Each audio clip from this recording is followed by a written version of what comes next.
બધાને કહેવું પડશે, એક એક પરિવારને જગાડો, એક એક યુવાનને જગાડો. કોઈ પણ આપણા થરાદમાં, આપણા ગુજરાતમાં ડ્રગ્સ લેતું હોય તેના મા બાપને જાણ કરો, પોલીસ સ્ટેશનમાં જાણ કરો, મામલતદાર, પ્રાંત અધિકારી, એસપી અને કલેક્ટરને જાણ કરો. અને ફરી એકવાર મીડિયા સમક્ષ તો કીધું તું, આ મંચ ઉપરથી ફરી કહેવા માંગુ છું, આ વિસ્તારના જિલ્લા પોલીસ વડા અને પોલીસ ઇન્સ્પેક્ટર, હું જ્યારે રેલી લઈને આવ્યો ત્યારે એમની નોકરીને 12-15 દિવસ થયા હતા.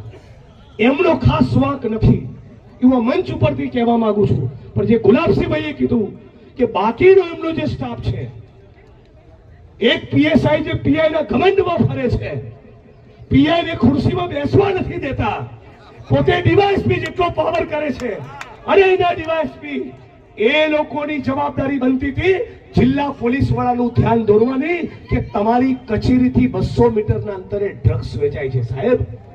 આ એમની જવાબદારી બનતી હતી. ઊંચા અવાજે બોલ્યો અને હજી ઊંચા અવાજે બોલીશ. જેના પાપ હોય એને ડર લાગે.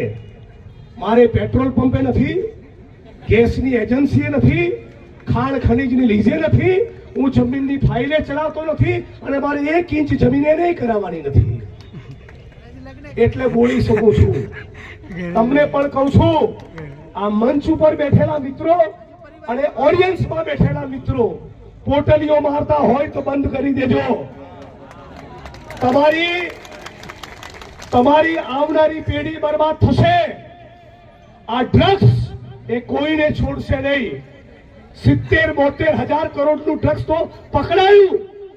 જે ડ્રગ્સ નથી પકડાયું એનો આંકડો તમે કલ્પના કરો. યુનાઇટેડ નેશન્સ એની એક સંસ્થા એ ડ્રગ્સના કારોબાર ઉપર આખી દુનિયામાં નજર રાખે. એ સંસ્થાએ અભ્યાસ કરીને કીધું કે આખી દુનિયામાં 8% ડ્રગ્સ પકડાય છે, બાકીનું 92% પકડાતું નથી.